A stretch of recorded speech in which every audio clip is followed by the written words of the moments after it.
Oh, and start the game while I'm at it. So I restarted the game.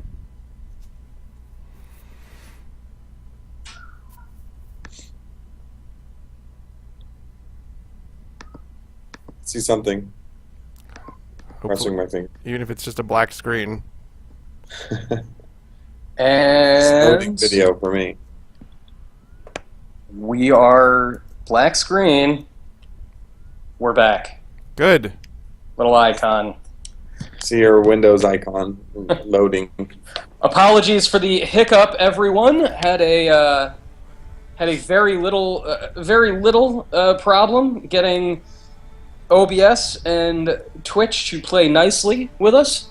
But we are back, and we will get right back to watching Richard glory in killing one foe and then immediately getting bludgeoned. I have... Richard, where are you located? I'm in Oklahoma. Okay, well, you have really high pings. It looks like there's a lot of European servers. If you click server has players in the filter, that might help. If you click that and then do a refresh. This one looks like it might work. Click on the filter. I have. Oh, okay. I have a KD of 2.7, just so. I mean, I'm doing pretty good. And then refresh all once you... And the one match that I played, I managed to kill 2 people. Ah, all the squads are full. I'll start my own squad. So, for those of us who are just joining us, if you may have missed the beginning of the stream before that brief interlude, we are playing War of the Vikings from Paradox Interactive and Fat Shark with producer Gordon Van Dyke. Gordon, how would you assess Richard's performance as a complete neophyte? Neophyte Viking. Actually, he's doing quite well. The main thing is understanding the concept of what's happening, and he seems to grasp that, switching to his secondary weapons, which is a throwing axe on the locked class on the the base warrior, and moving around to those. I mean, there's a lot going on, a lot to take in, and so it just takes time and experience. Wow. You start. It sounds weird, but you build muscle memory in this game, and you start to kind of react intuitively, kind of like a lot of people do with shooters. I mean, all shooters share the same base core systems to do things, and then you have to relearn, like maybe sometimes somebody changes where the crouch button is or changes how you sprint. So you have to more learn the nuance elements of it, where this, if you're coming into this for the first time and green to these kinds of games, it's almost a complete brand new learning of how to play, a multiplayer game and experience this melee combat. Because, like you said, we have given a lot of options for control over how you attack. You choose left or right, and you'll start to get better and better at that. You'll notice your environment around you. You'll see a teammate on your on the right side of you, so you'll swing with a left hand attack instead of a right hand attack. Or you'll be in a tight space that's narrow, or you have 2 friends on either side of you, so you'll do an overhead attack instead. And you start to kind of learn these things, and it just starts to become part of the experience, just like it is with a shooter, and throwing yourself into to the iron sight view to get that extra precision in your aim. All those things start to become intuitive in the same way. Now, Gordon, your background is in online shooters. You were a designer on Battlefield 2142, and you continued to work on the Battlefield series for a while before you left for Paradox Interactive a few years ago. How did your experience in shooter design influence how you worked with Fat Shark on War of the Vikings? I think, it's a massive factor in how, working on those, kind of trying to just make sure that our design, made sense and it was synced, and we have, and we have a common thread throughout the design experience. But the guys at Fat Shark are also extremely talented, a lot of guys with a lot of experience, some guys a little bit more junior, but with a great foundation to start with. And so, I would say it absolutely had a massive influence. on everything. I would say some of the big things is some of the more background things that people forget about, or that aren't as obvious, like how we're going to set up our servers. Do we use dedicated? Do we use peer-to-peer? And looking into those things that aren't as sexy and exotic, but also extremely important. Just as important as everything else. Sometimes more important in some ways. Why do you say more important? Well, because there's a lot of background things running that make the shiny, sexy things possible. So it's just like a the car's engine by itself exposed isn't really a sexy thing, but you wrap a Ferrari shell around it, then you're like, hot. None of that's hot and sexy. And it's the kind of same thing about the game. It's the background engine. It's the way our game calculates the attacks and the hits, and how interrupts work, and how the exact precision of the weapons, the types of animations that they're going to be able to do, the time it takes to parry, all those kind of nuanced things in the background that all kind of come together into the final experience of the game. Now, I don't know if that makes sense, but no, it makes complete sense. And you've been talking about like sort of the considerations that you need to think about combat-wise, the way these characters move, the way they behave when you're in control of them. But I'm also curious about the maps themselves. What are the things that you need to think about when you're designing maps that people are going to be traveling a little bit more slowly, that they're going to be bludgeoning each other in this more precise, methodical way? What do you need to think about when designing these multiplayer maps as opposed to a shooter map?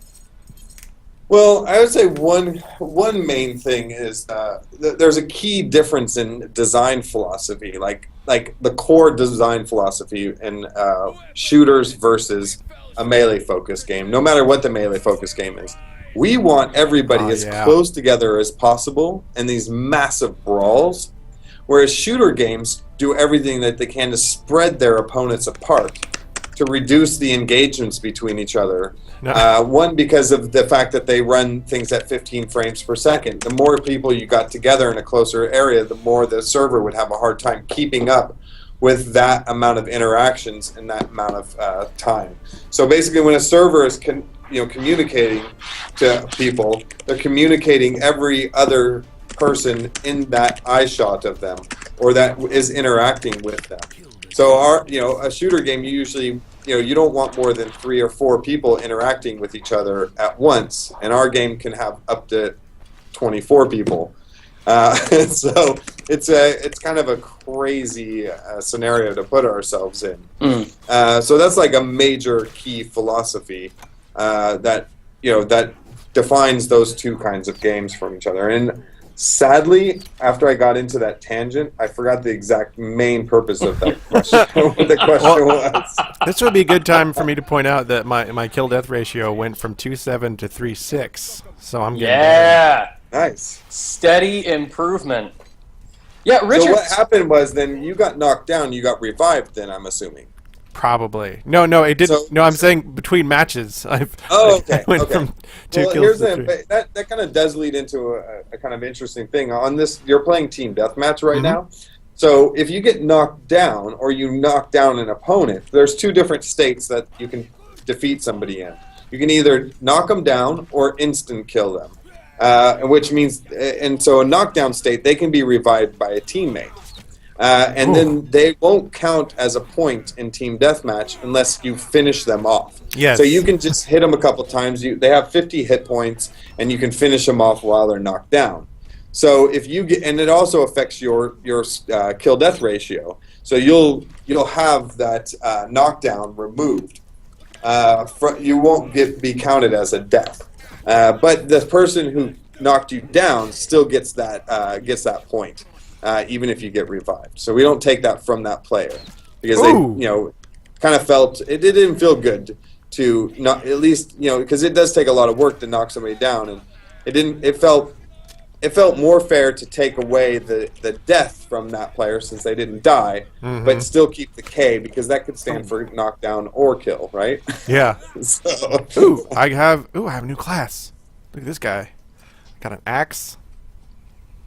Yeah, that one, it takes more precision, but the two-handed axe can be super brutal, and you lose the ability to have a shield to really help deflect against rain. Oh, that's going to be a problem for me. So you're a bit more exposed. So you have to use the parry system that you learned. Yeah, that you learned in the tutorial. It's still a problem for me. I'm just not fast enough. I'm too old. Like those things, just like they fall apart on me. So I basically, when I pick that guy, I just go around like a complete maniac. And I just try and kill everybody. And I try to. If you notice when you start pull your swing, there's a little bar that comes up that has like multiple colors. Mm-hmm. Once you get it into the red, that thing is a beast, and you can get one-hit kills. There you go. Gordon, a little question from the chat here from Aaron Wen. When do we get female faces in the game? Oof. She is actually a super active and awesome member of our community, and now it's almost like she's trolling me to get an answer, but we'll have more information about that later. I'm not going to reveal that yet. Not going to reveal that Can yet. you get that one? It's going to happen, though. You should find the one woman from Game of Thrones, the female knight, who's just a total badass. And map her face right in there. We're working on those assets. So, I mean, everything takes time. We're a tiny, tiny team, probably who took on way more than we should have. So we're like, there's 13 guys on the dev team. That doesn't include me. So there's 13 guys that, they're working in the engine, on the game, creating the content, doing the code, doing the art, doing the level design, doing the tweaking of the gameplay mechanics. And that's a huge task. I mean, our team is amazing. It's like, I know everybody probably says that about their team, but, what they've been able to pull off, I'm seriously, sometimes I just sit back and I play this on the weekend just for fun, and I'm just blown away at what we've been able to accomplish. Yeah. And pull off and create a game that kind of rivals AAA quality. I mean, we're not at that level, but, if you look at our team size, and I've talked to my friends in the industry, and they're like, "Oh, what are you working on? Oh, that game looks awesome." And then they're like, "Oh, I'll ask them, or it'll come up just amongst the conversation, and they'll wonder about the team size, and they usually guess 70 people. But of course, they're used to working on bigger budgets. I'm like 13 people, and they almost think that I'm lying to them. So. I mean, that speaks, a lot to our team and just how hard they work on this. And Did I just break that guy's shield? Yes. Wow. So there's two ways that you can break a shield. One, throwing a javelin into it, or two, another way is that I believe if you do a special, you'll break it. And another way is if you shoot flaming arrows. You can get flaming arrows as a perk once you've unlocked the skirmisher customization. And if you get 2 arrows into the wooden shield, it'll break. But if you shoot into somebody's flesh with a flaming arrow, the flame goes out. So it's actually a really genius way to implement flaming arrows, since they're so cool, but not have them create a weird gameplay element where you have bleed effects and things like that. Because then it becomes hard, and then you have people going into like your river or the water in your levels and trying to dip in there and put out the flame, and then we have to take that into consideration and try and make that work. So as you can see, there's a lot of trouble behind that. But the team did a clever way. And then stamina. If you lose all your stamina, you'll drop your shield, but you can actually pick it back up. Gordon, another question from the chat here. The Cat's Jaguar is wondering, how does friendly fire work? I know that like when you're in these close quarters. I'll tell you right now, I've learned already. It works exactly like it would. If I hit someone with an axe, he gets hurt. Yeah, that's pretty much. You kind of hit it right on the head.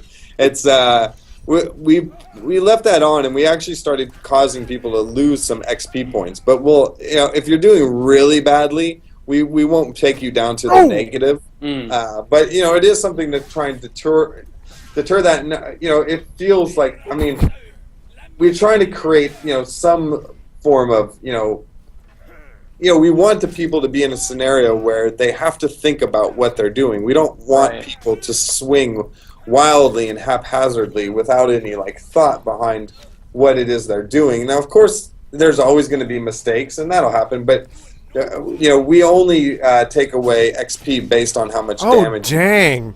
And I believe most of the time we're not doing 100% damage reflection. I think we're reducing that to some degree, but don't quote me because we change those things all the time. Because in early access, our goal has been to tweak things and to experiment with things to find the right answer. Yeah, that's a tricky thing. I mean, you want there to be a negative feedback that is also netting you a positive ultimately. Yeah. Like you want to create a penalty that teaches people to play better, and that seems like it's a tricky process. Yeah, it's really tricky, and I'm sure we haven't nailed it, exactly how it should be, and that's a nice thing. Is like, but we got the core system down. I think we're much more confident within the core element of this combat system than we might have been with War of the Roses. And so I feel like we're at a point where it's about the nuanced tuning. So we can make these small changes that aren't going to have this overall drastic negative result on the game after we've released it. Yeah.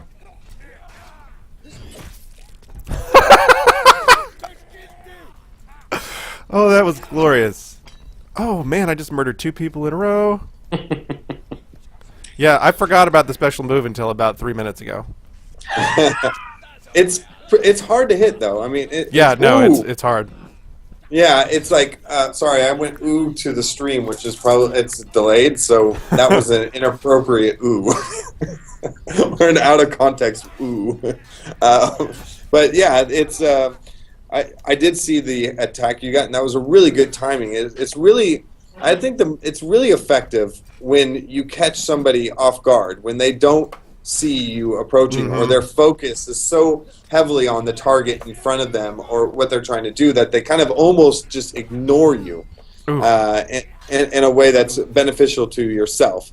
But against a skilled player, just going straight up to them, unless they just completely just like they kind of forget what they're doing, you're never going to get them with a special move. It is about catching them off guard. And that's the point of it as well. Because one of the things that was really frustrating in War of the Roses was if you got the drop on someone, running away, that never ever would give you the advantage of winning in that fight, because it's like these guys, a lot of the guys were so skilled. It's like you would hit them, you would do a little bit of damage, they would turn around and just kick the crap out of you. And that's what happened a lot to me, and that's really frustrating to all players. So whenever you get the drop on someone, you should almost be guaranteed to win that scenario. And there's times I miss. I mean, there's times I'll get up behind somebody, they'll have no clue that I'm right behind them about to try and do a special, and they'll move just slightly to the left or right or forward a little, and that's pretty funny. Just enough where I miss them, and you're just like, oh.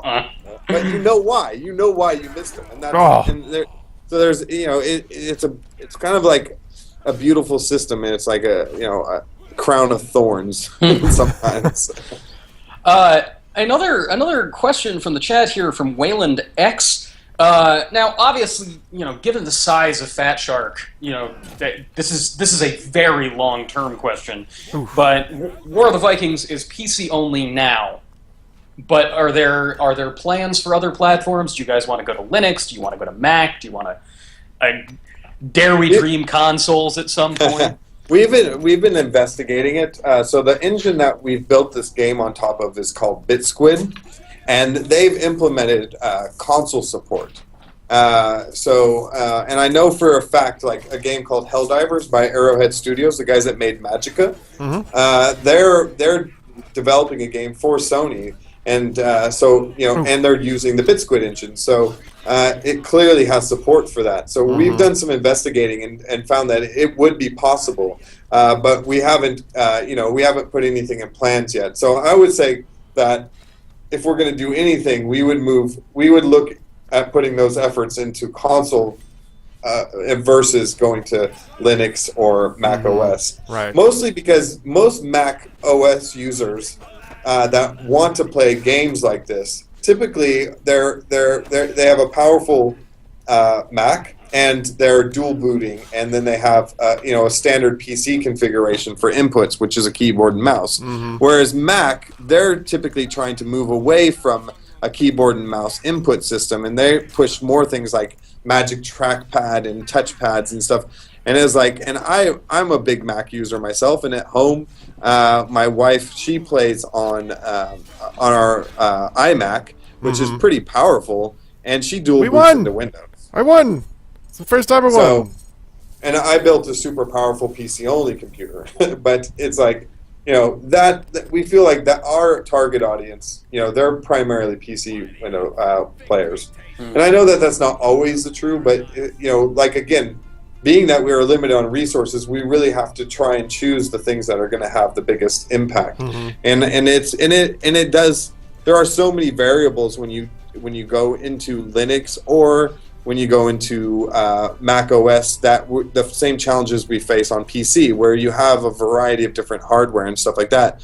So the reason I say console isn't because we prefer console, but it's more that, okay, you have a standard hardware, and that makes it more realistic to do with a smaller amount of resources. Ooh.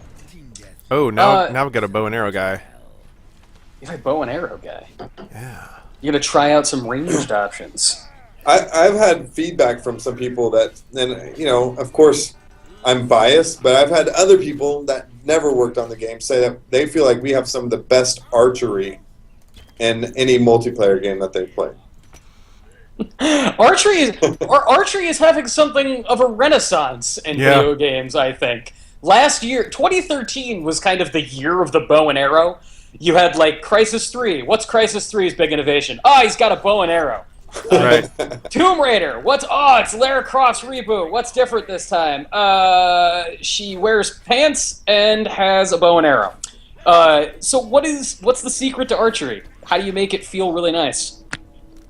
Well, I think the big thing that we did was we bring it into more of a traditional first-person perspective, and I would say it's how the projectile moves through the space, and and how it hits, and being able to learn that ability, and the sound effects. A lot of it has to, it's making the sound effects really good, and just making sure that your arrow travels through. Well, yeah, how you would feel like it does.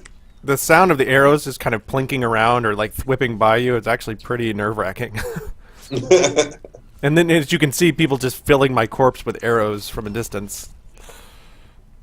And also, it's how fast does it snap to it, and also I think another nice thing about the way we've done it was more what's a penalty that we can give to them that doesn't make archery just so much more dominant, because having that distance and being able to attack from a distance when a lot of your opponents might have only a sword and not have that ability to attack at a range from your opponent is. So we brought them in also into that first person view, so that they lost their kind of peripheral aspect and couldn't see around them. So it's easy for an enemy to kind of sneak up and flank you, get up on your side, and then just take you out. I am not good at archery. I've decided. You miss your axe, is what you're saying? I kind of do. Another thing we focused on when we were watching is when should you be able to let your arrow loose, and it's and then also the power meter. It's timing that so that it felt right, and trying to make sure that the visual cues of your bow, which you see more perfectly, kind of match up, making sure there's a sound effect when you've pulled it back that kind of helps indicate when you've reached the max power limit. All those little nuance things, I think, all kind of together, wrapped up in one package, is really what kind of helps set our archery apart. I almost think that everything's designed around the third person element. And we tried looking at first person from the sword perspective, but it didn't work. It was really it kind of broke all of our physics and our animation states, and it just didn't feel good at all. But luckily for archery, it did, because it's again you're shooting a projectile. Yeah. It's different than having like a physical encounter with another person with a weapon in your hand that doesn't ever leave your body. Right. Oh. Yep. Okay. There's someone who killed me while I was aiming. Yeah, and onto the audio cues, and I noticed Erwin. She mentioned that they're also on the melee weapons as well. So as you're pulling back, you hear kind of like a shinging sound, like, and then when you hear it get to that higher pitched sound, you're much closer to doing a full power attack. And those things, the beautiful thing about those is that they're very just kind of like, they just happen. Most players don't even notice that those sounds are even there, but they start to learn them just intuitively, and they become a part of the experience and keeping that immersion. And we try to do that as much as possible with UI. It generally tries to be to back it up, or try not to have the UI at all, because UI kind of steals from immersion. So we try to be smart with when that does and doesn't show up. And that's not an exact science, unfortunately. So it is a lot of us trying to just this guess. Poor guy. He's just surrounded.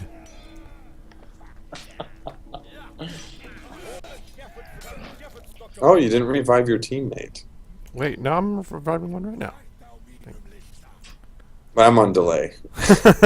I'm seeing you in the past, buddy. Well, I've learned. You're seeing his past mistakes. Right. Exactly. I've learned in those 7 seconds. I'm judging the old you. Gordon, this is, now, correct me if I'm wrong, this is the third online game made by Fat Shark in the past 5 years, yes? Third or fourth? The third. Third, and it's Lead and Gold, War of the Roses, War of the Vikings. Yeah. Now, how would you say Fat Shark has changed the most as a developer in that time?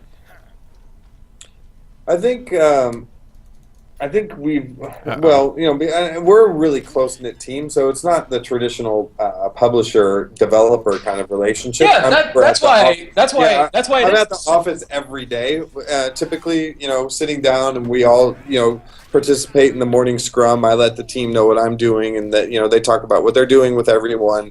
So it's like I would say that. One thing that, when you are on such a smaller budget and you have a game that is highly ambitious, sometimes you make the right choice at the moment, but it's maybe the wrong choice long term. So I think we've gotten a lot better at, trying to make the right choices for long term, as opposed to, the right choices just to solve a problem. So, and looking at that, because what ends up happening is when you make too many of those, your game becomes riddled with legacy debt, as they call it. And, and then when you want to go in and improve something or build on it, that can actually hinder that or stop it or cause you to have to rewrite everything. So I think we've gotten much, much better at that.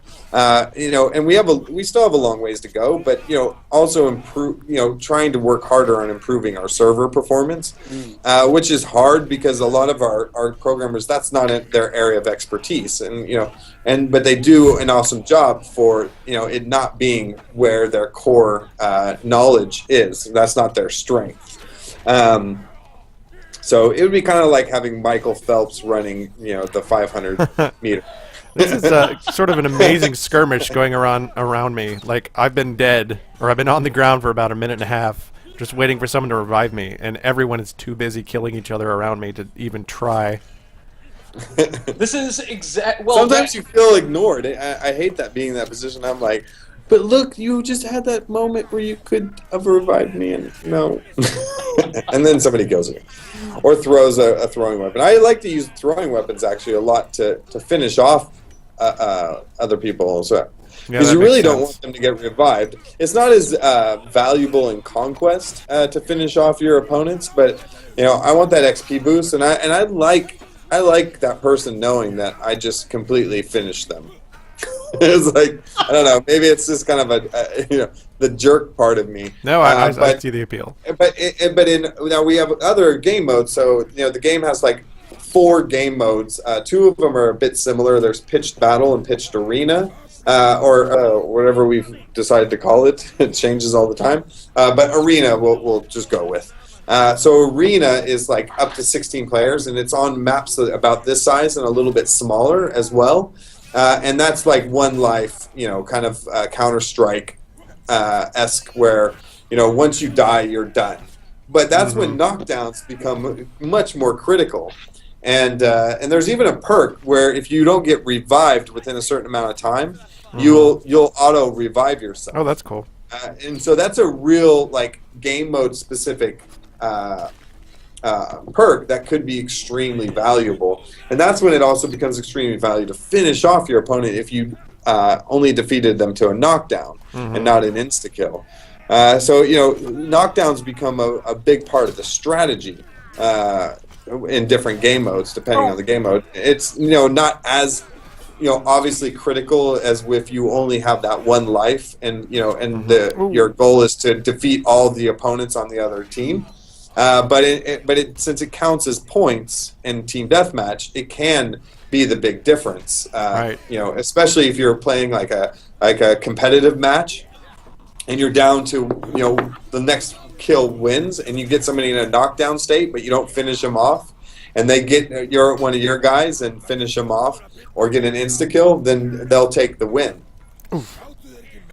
Oh, these guys are murdering me pretty bad this round. Well, I, for one, am very much enjoying this. You're really, you're taking to this really well. It's delayed, but I saw you do a parry, and those are complex things to kind of to learn, and it's nice for me to see new players, because it gives you a perspective in your game that sometimes you start to forget about those challenges because you've been playing so that you kind of just overlook them, just because that's what humans do. You start to kind of look past the flaws because you're in love with your product. Now, Richard, would you say that your early success is due to the fact that you hate Vikings? Is that what's fueling your I've been battle? auto-joining, and it's just putting me in the Saxons. But I think what it really is I don't know. I know that you may not have watched all of these streams before, but I am very good at video games. Oh, that's true. Yes, Richard is very good at video games. The best. I'm just following this guy. Oh, there's a ladder? Let's see where this goes. Now, you were telling us a little bit earlier, Gordon, before the stream started proper, that the thing that is absent from this version of the game that Richard is playing is a couple of different maps, right?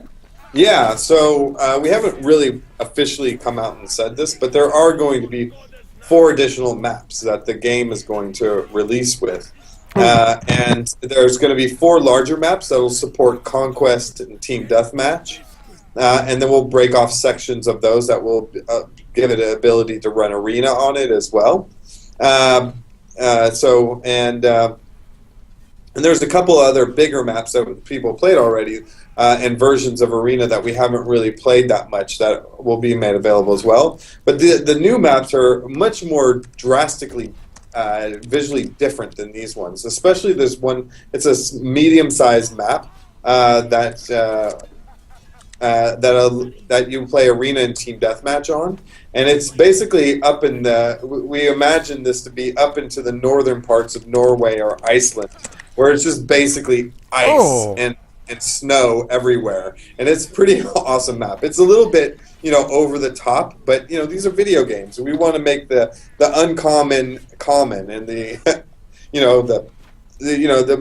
want to make it an extraordinary experience. Well, I like that. You've said before about this game in interviews that historical accuracy isn't necessarily what you're going for. You're going for a historically inspired feel, right? Yeah, exactly. I mean, we're heavily inspired. We want to always keep things factual. We're not going to have fantasy elements to our game or magic or our characters will never have mana as a some type of element that they have to restore. There won't be dragon shouting, is what you're telling me at any. No. But we try to think of things. So there isn't a huge amount of evidence for us to kind of draw from. Whereas in the 15th century with War of the Roses, there's a much bigger amount of evidence. So we kind of think. I mean, they were no less creative, no less twisted, no less perverted, no less angry than we are now as a society. But the technology available to them was different. Is the main thing that separates them from us. So it's like if it was possible in their time period with the technology they had, there's no reason to think that their imagination wouldn't, have come up with these. And recycling, even though it's new to us modern times, it was very important back in these time periods because they're limited on the steel. So another reason that you don't find evidence of a lot of these things is because they recycled it. They broke something down and they reforged it into a new sword. They took this steel. I don't think that this is too much of a spoiler, but just just like in Game of Thrones season 4 season premiere. You reforged, you melted things down and reused that steel because it was expensive and it wasn't widely available. I'm imagining like Viking mom. Like, are you going to throw that perfectly good sword away? Exactly. That is still good steel. We can still use that. You bring that back in here. We need to make new arrows. You raised in Sweden? Exactly. That's it. I mean, I'm pretty sure that actually probably happened. There was a conversation not too far off from that would have taken place. I mean, and that's what it was. I mean, it was like, you reused stuff as many times as you possibly could. You repurposed it. They didn't have the luxury of abundance of goods that we have now that we're kind of slowly losing as well. So, you're starting to see more recycling and that's what happened in that time period. So that made it even harder for us, I think, to find evidence. So, but we'll always keep it in that fundamental space. We also don't add like, oh, you get a +5 damage on this weapon. All the weapons do the same amount of damage. It's the skill of the person holding it, which is true to that time period. They didn't have a sword and go, oh, right, I got +5 damage on my sword here. This is going to be awesome. I'm totally going to kick ass in this next raid. So it was like, we didn't want that. We didn't want that. And to me, that's a fantasy element. Okay, that dude's head just got cut off. Yeah, we have decapitation. This is also a much gorier game as well, which fits into this time period. A lot of the times in the 15th century, it was more about just to just disable your opponent. You weren't as worried about killing them.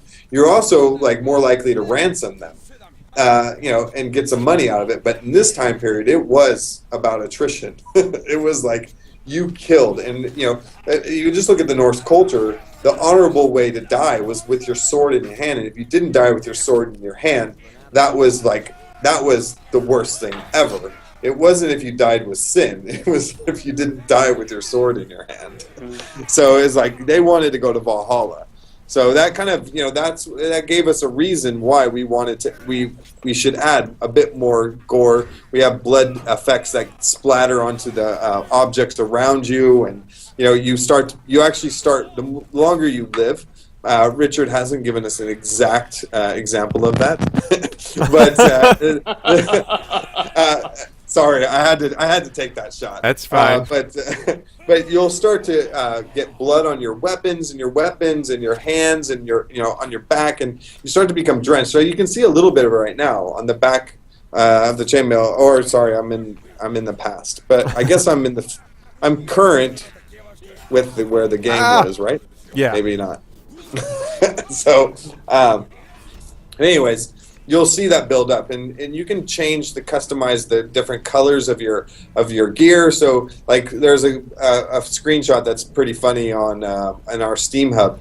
Where a guy posted, it's like something about, how am I going to get these stains out? And he had white sleeves, and he's holding his arms up, and he's got it's like blood all over it. So it's kind of funny in a kind of morbid way. But yeah, I mean, so those are a lot of the things that we've added that that we've added into this to fit the lore. We really try to think about that. We try not to kind of steer away from the lore, and we want everything to kind of tie into that time period in some way if possible. Now, like when you earn loot, it's like, okay, your goal, more so on the Viking side, was you're there to get money, and you bought your own gear, and that's why we have that gear system the way it is. It all was inspired, not because we wanted an unlock system, but it was great that we got one out of that. Because it fits into the lore, it makes sense. I think it makes less sense for shooters. Like, you don't have, when you're in the army, and my brother is in the army, it's like you were given your gear and that's all you got. Right. You didn't get to go, I would really like a red, a red hologram for my scope, please. Yeah, you don't get a new rank and all of a sudden you're like, well, here are your new items that you can have access to. Congratulations, soldier! You've earned this ACOG. It's just for you. In this time period, it actually kind of ties better in with the lore. It's like, okay, here I am. It's like I've been playing a long time, and in theory, my guys lived through a lot of battles, right? And it's like, so. You get to buy the fancier gear, and it doesn't give you an advantage. The advantage is already that you've been around and played the game long enough to be able to afford that. And another thing, like we did you can change your beards and your facial hair. So one of the key things on that is that only at level 60, which is the max level that you can XP level up to, then you can pick the gray beard. But you can't pick the gray beard until you're level 60. That's only for those guys that have That's pretty cool. Lived I love that. I love the idea of like a legitimate sign of age being the signal of rank. Like not some like flashy like piece of armor, not some flashy axe or something. It's you're old. You have survived. That's great. Yeah. You've lived long enough you can actually achieve and unlock gray hair. Wayland X in the chat is curious if there will be siege weaponry. Now, I understand that, given that the point of the game is this up-close and personal combat, that siege weaponry probably wouldn't have as much use as it would be unless you were, trying to conquer a fort. But have you guys thought about that for different game modes or anything of the sort? Yeah, no, that's actually come into thought a little bit more. The key thing, though, was with this time period, there's not a lot of evidence about that, and it's really kind of frustrating. But I did a lot of investigating and research, and one of the cool things that I found was that there's a lot of wooden castles before they started using stone, which is more in tune with the Viking Age. And actually, Bamborough Castle, which is connected with War of the Roses, was at one point a wooden castle from what the evidence they could gather, and the Vikings actually destroyed the original Bamborough Castle, which ties into War of the Roses. The Vikings also founded what eventually turned into York, and it was called something very similar to that in the Norse language, but I have a crappy time pronouncing that because I'm full American when it comes to that aspect of my life. But it was like that. Like there is so much tie-in into War of the Roses, and we actually looked at should we do that. Like one of the original working titles was War of the Roses Blood Eagle, but quickly we realized that we had to make a lot of fundamental changes to this game to really bring the Viking Age kind of combat to life, and that's why we decided to kind of change it, but kind of we wanted there to be some connection. We wanted people to understand that this game shares some core elements with War of the Roses, but then again they are very different games. Now, Gordon, the siege weapons back to the original thing is like I would love to have some wooden castles and to have some more crude type of siege things that trying to imagine what it is that they would use to accomplish that, because they the siege weapons that we have evidence for, when you're looking at stuff like Leonardo da Vinci's and stuff, I mean that's Renaissance era. That's way ahead of the technology that they had at that time. So we would have to really think about how they did that. But there is evidence of, especially when they attacked northern France and when the Norwegian Vikings went up against the Franks that had a massive control over what's modern day France. They actually were having large battles that they arranged, and the Vikings had really great engineering and ideas behind doing proper warfare, at least as close as you could get to it. Gordon, something you said in there that I don't want to gloss over, because I was going to ask before and I was like, you know what, no, maybe that's not a necessary tangent. But now that I know that Blood Eagle was originally going to be the name of this game, can you perform a Blood Eagle? And No. if you cannot perform a Blood Eagle, why can't you perform a Blood Eagle? Well, it was more a form of torture, so it wasn't something that happened during battle. So that made it kind of hard, but yeah, there were... that thought did kind of go around the circle when we were initially planning out the game and setting the key pillars and really fleshing out how we wanted this game to be designed. Because when I found that term, when I was doing my research, I fell in love with it. I mean, just Blood Eagle. I mean, it's just such an awesome thing to say. Can you explain? Now, I understand that this is probably something that not too many people have come across. Explain what a Blood Eagle is. Well, they're not 100% sure, but it was basically a way of torturing your victim so that they had a very painful death.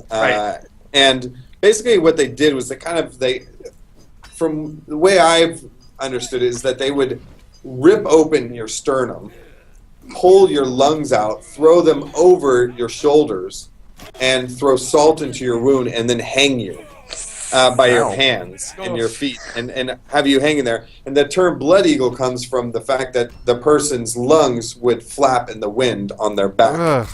Yeah. So, Vikings were not nice people.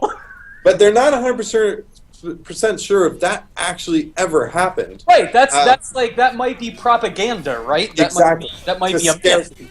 To make people more afraid of them than they probably already were, which seems kind of like seems like unnecessary, but it was a thing that maybe even to scare their own adversaries or other groups, that have were under different jarls and stuff like that. There is a poem. Which was another link back into kind of like a nod to War of the Roses. Was there's two poems that kind of talked about a Blood Eagle, and one of them happened supposedly in the town of York that the Vikings founded. So, there's a lot of these little nuanced connections back to roses that most people probably don't realize, because they are kind of subtle and more connected to with when I was doing initial research on making a Viking Age game. Mm-hmm. Gordon, I'm very curious. I'm always interested in the idea of things that don't make it into a game, like an idea that sort of piqued the interest of the developer, and then they try to implement it, but it doesn't necessarily make it in. And what Richard is playing right now is more or less close to what will be officially released on April 15th, correct? Yeah, one of the main things that we wanted a better system to help facilitate formations so that people could make a shield wall, but we just didn't have the time, or we weren't sure how we could implement it. So it's something that I would like to revisit, and something that could always make it into the game in the future, especially if it's successful. We actually have like a 5-year high-level plan, or we've tried to stage the game to where there could be it could live for 5 years. We don't want to just ship and forget this game at all. But of course, it depends on the demand. Are people still playing? Are people still interested in this game, and and want us to continue to update it? So we'll just see where it goes from there. But that's something that I could say that could possibly make it in there. But it is the thing that we couldn't get in that I really wanted to have. How do you find the audience for this type of game? You talk about, like, in the ideal, this thing lives for 5 years and you're supporting it that entire time, but getting it out there, vying for the attention of a multiplayer audience on PC is very, very difficult. How do you connect? How do you find that player? I think we're still trying, to be honest. I mean, obviously, Paradox published Mountain Blade, so we had a very obvious channel to go to, but not all of them are interested in a game like this. Not all of them want this kind of experience. That's not what they're looking for. It does require a more modern PC than Warband and Mountain Blade requires. So it has been a struggle. I mean, it's as you can see in the server browser, it is still a game that people are finding, but it's the people that are kind of tired of FPSs, and they want something new, but they still want that high intensity of this multiplayer PvP experience. And they're maybe probably like 20 into the 50s. They're probably a bit more of a more mature audience than you get sometimes with FPSs. This is not going to go well.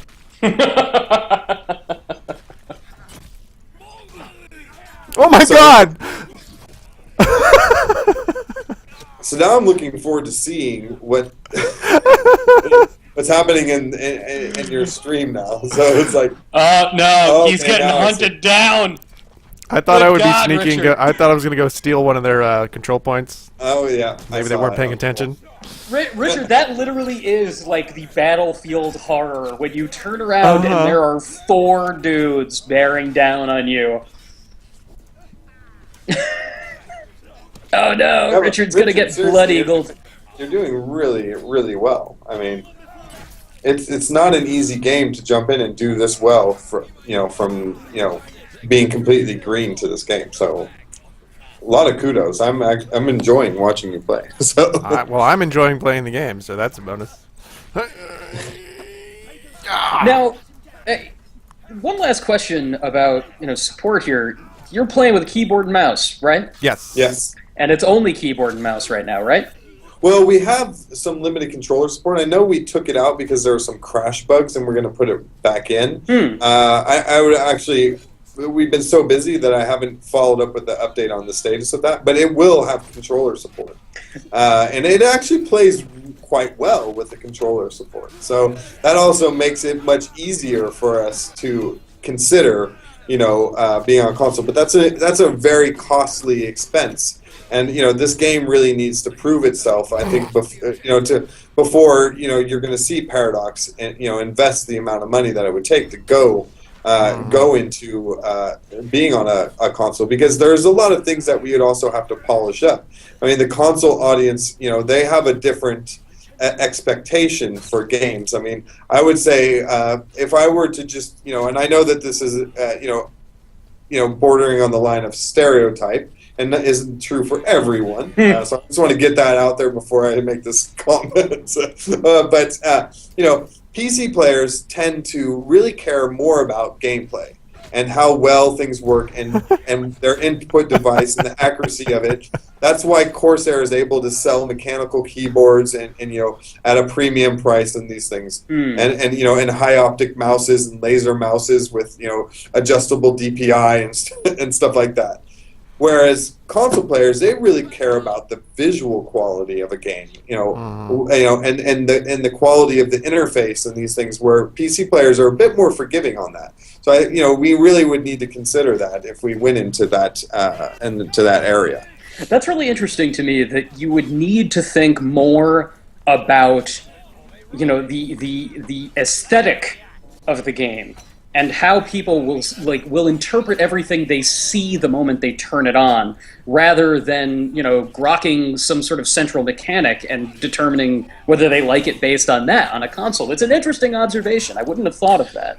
Yeah, I think it has more to do with what they've been exposed to, not necessarily that they intentionally care about that more or less. Because of course, if the game it still needs to have a great gameplay and control. Like, if things aren't responding well on the controller, they're going to throw your game out the window. Right. But I think visuals still need to match that as well. They need to be closer. You can't have,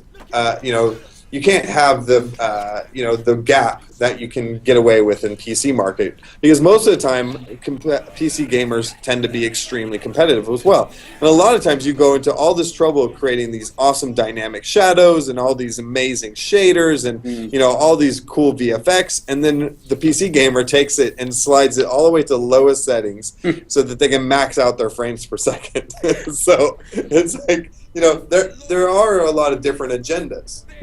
This is an interesting observation in the chat here. Owl K is saying that at this point, with console games, less games on consoles have single-player and offline modes than they used to, and sort of that is changing, that it's slowly getting to a point where console games come with a few more of the rough edges that are, just a natural byproduct of getting an online-centric game out the door and getting as many people playing it before you optimize it. Do you think that is changing right now? Like, do you think that console players' expectations are transforming?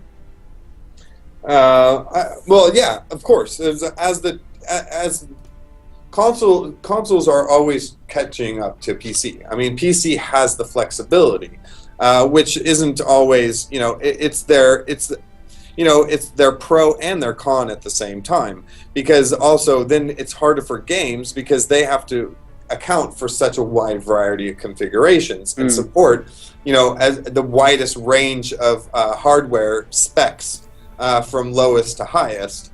But so now the consoles have kind of caught up. There's no way ever that the PS3 or the Xbox 360 would ever have been able to run this game. It's just absolutely impossible. It's not even to be considered. But now the newer ones. They're much closer to par with PCs where they're at right now. But of course, that's not going to last. That's a moment in time.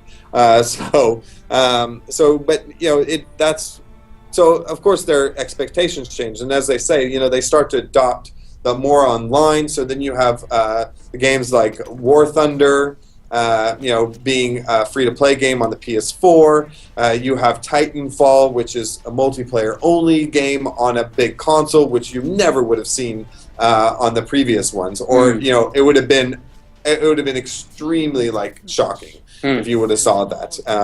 And I think those things have kind of they're always going to be playing catch up and adopting it as what you see, on the PC that's becoming popular. It tends to take 5 to 10 years to come onto console. Just look how long first-person shooters took. Yeah, a decade, really. Yeah.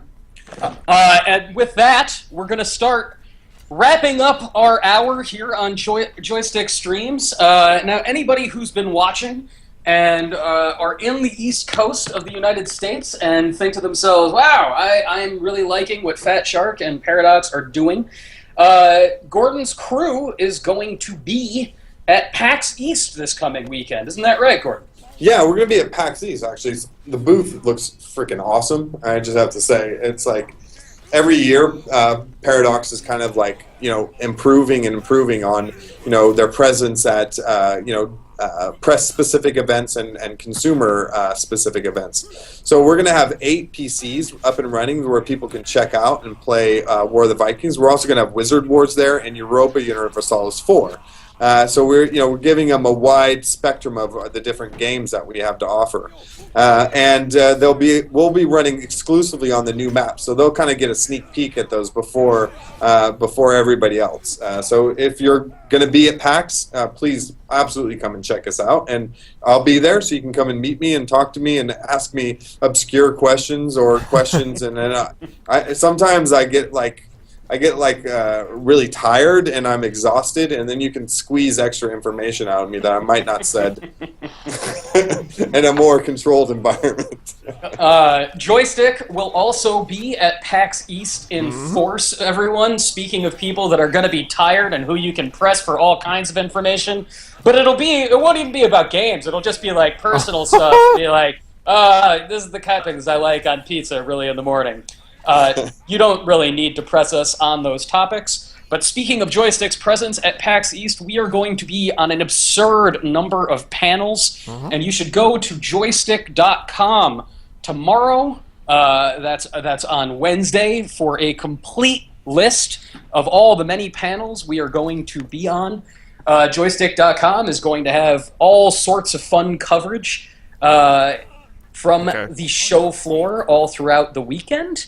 And you can follow all that action on twitter.com/joystick, facebook.com/joystick, plus.google.com/+joystick. You've probably observed a theme here.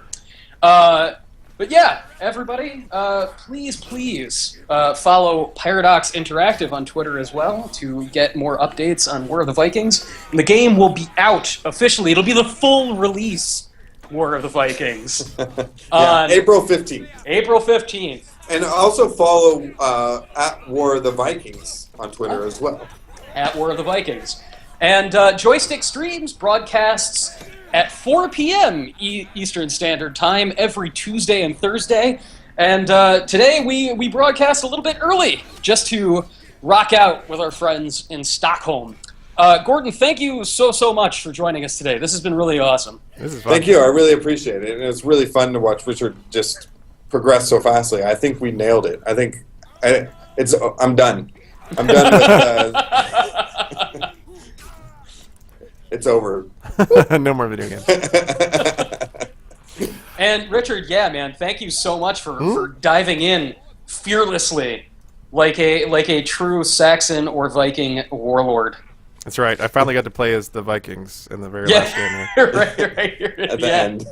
Well, you know what happens? Everybody rapid clicks on to join the Viking team, and then when you get into the Viking team, you always notice that there's a ton of people in the green squad, because those are the guys that were spamming to join the Vikings. Oh, that's funny. You usually over click and then jump right into the green squad. All right. Let's give us a nice title screen here. Well, this was a lot of fun. A lot of fun. Whoop-a-doop. All right, thanks for watching, everybody. Thank you, everybody. We'll see you on Thursday, 4 p.m. Thanks.